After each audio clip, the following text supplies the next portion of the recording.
I don't expect anything from them. This is the government that is lashing out at everyone. As you have heard recently, Mallas insulted the American ambassador as idiot, when the truth about this government that was masked for so long is coming out into the open. They are lashing out at everyone. But in the main, really, the target is the Ethiopian population. It is an attempt to terrorize the population as they have been doing for so long.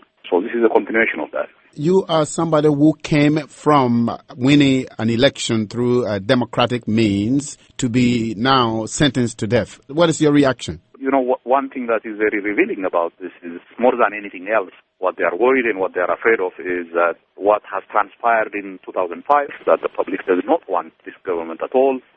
They have determined that they can only stay in power by force, and that's what they want to send a message to the public and to the opposition inside the country that, you know, you challenge us in any meaningful way, you die. That is a message. As you know, Dr. Nega, you and the others are sentenced to death because what the government calls here, you conspire to assassinate public officials and the top of the government. Did you conspire? Of course, you know, we have said this when the accusation happened, and there is no grain of truth in any of it. In fact, the most revealing thing is about the judicial system. This is a court where all you need is the government accusing you of anything, and then it passes a sentence automatically on the basis of what the government required. We have made it very clear from the beginning that there is no truth to this, and not only that, I mean, the people who have supposedly spoke in the court have very clearly said that they have been tortured to admit what they haven't committed.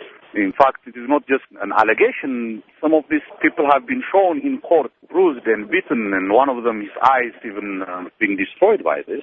The Justice Ministry spokesperson, McConnell, says that the case was purely a legal case and that the government had a preponderance of evidence or witnesses. There is no legal case in Ethiopia that can stand any self-respecting court. You know, you really have to know what this judicial system is in order to understand what is going on. And there is no evidence for this court is whatever the prosecution presented. In one case, when we were arrested last time, they accused me and another person actually, of destroying a house on a day that we were already in prison 2 days before that. And this was presented in court. So, you know, that is what evidence is for them. Evidence is whatever the government says. Do you plan to appeal? I mean, or do you think the other people who have been sentenced along with you should appeal their sentences?